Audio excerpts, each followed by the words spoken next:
We're making turkey meatballs in a delicious creamy pumpkin sauce, and I am telling you, it is so phenomenal and fantastic. It tastes like Thanksgiving, but in like under 35 minutes. They are so delicious. You will absolutely love this recipe, and if you want, you can either serve it on your holiday table or all of the other days around November and December where you're feeling festive and joyful and you're having friends over. You can make this, and it's just absolutely divine and delicious. The first thing we're going to do is actually a little tip I want to give you.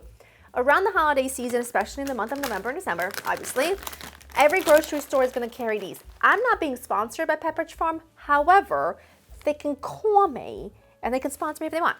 A cool tip I want to give you is their classic stuffing mix, the dry kind, you know, the stuffing cubes like so, makes for phenomenal breadcrumbs that gives you that flavor of Thanksgiving because it's got a bunch of herbs and spices, and you can just literally use it as breadcrumbs once you pulverize them in a food processor. They also work great as croutons on a salad if you want to use them for croutons, seasonal croutons. It's a really easy little swap, but I'm just going to dump a bunch of these. This is just a cube stuffing with the herbs and spices, the classic kind. I'm going to just put some of these in a food processor, and I'm just going to go ahead and literally pulverize this into breadcrumbs. You see? And guess what?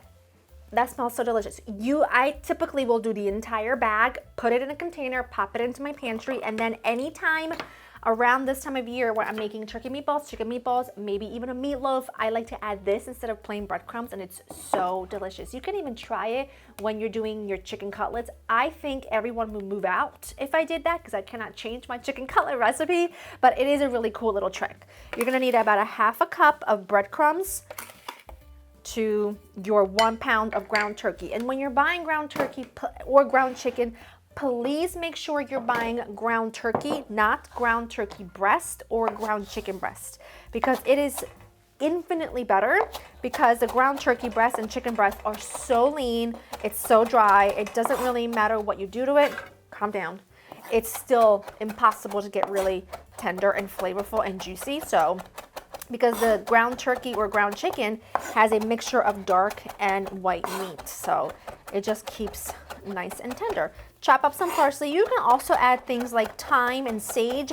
I don't like to add sage to my ground meatball mixture because I find that the actual leaf of sage is a little tough and it doesn't really tenderize in the meatball, but I like to add it to my sauce, which I'll show you later. You can also add thyme if you want to, but because I'm adding poultry seasoning, which is pretty strong, it already has thyme, sage, rosemary, marjoram, all of those classic poultry spices, or I should say herbs, an egg, meatball of pretty much any kind is always going to get a handful of parm, and then I'm just going to season this with a pinch of salt, pepper, and then I want to hit it with some garlic, onion, and paprika because I like flavor. Took out the bad boy, the big one, so we do a good amount of about a teaspoon each of garlic. I don't like to add fresh garlic to this. Oh, that one's dried up. Give me a minute. There we go. Need a new one. I don't like to add fresh garlic to this because it kind of becomes a little overpowering. And some paprika. Paprika, when you're using plain paprika and not smoked paprika, which this is just plain, you're mainly using it for a little bit of color. Clean hands. My egg is already in here. Go ahead and give this a nice, wow, just lost my parsley. A nice mix. Beautiful. And now go ahead and form your meatballs. I like to sort of pinch the mixture together, kind of squeeze it, and then roll it. It kind of just allows the meatball to hold way better. And then we'll move on to the next step once they're all done. Meatballs are ready. I've got olive oil in a really large skillet because I kind of wanted to get these all done in one layer. Now mind you, this is a very large skillet. I have about a 1/4 cup of olive oil in here, okay?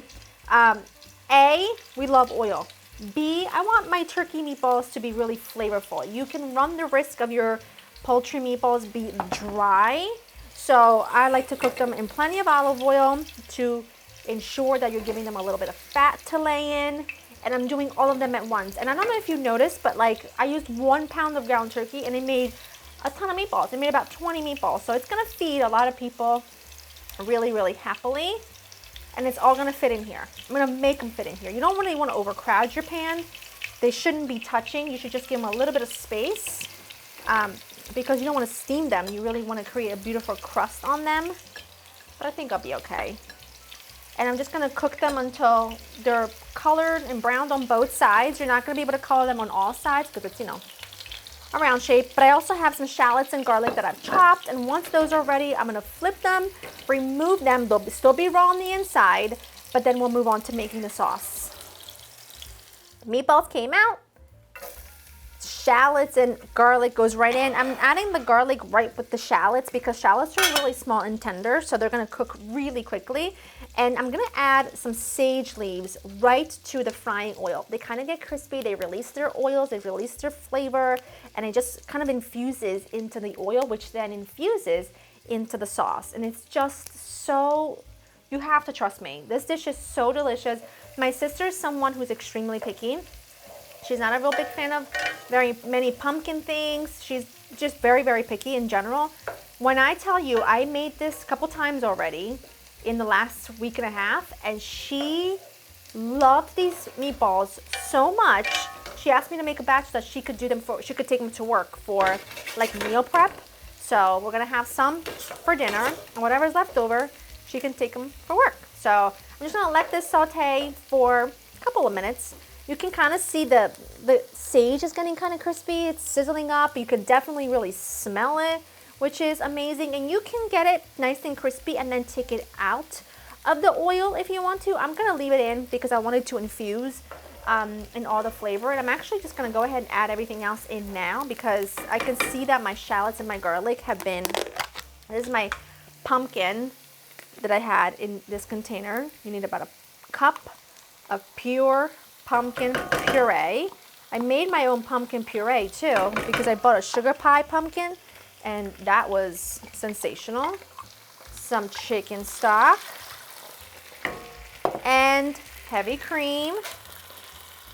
Trust me, it's delicious. And I also have a phenomenal pumpkin recipe coming for pasta. It's very similar in terms of the sauce, but the whole thing together is sensational, my darling. I'm gonna just whisk this, and because I'm using a nonstick skillet, make sure you're using a silicone whisk. And once this is all kind of combined and whisked together, add a pinch of salt, give it a little whiskeroo. I like a good amount of black pepper because the pumpkin can be quite sweet.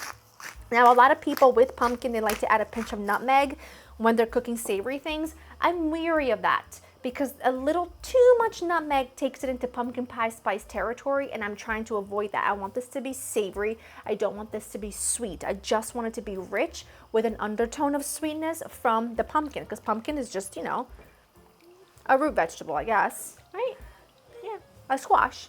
So I don't want it to be sweet. So now that this is all combined, I am just going to gently add my meatballs right back in.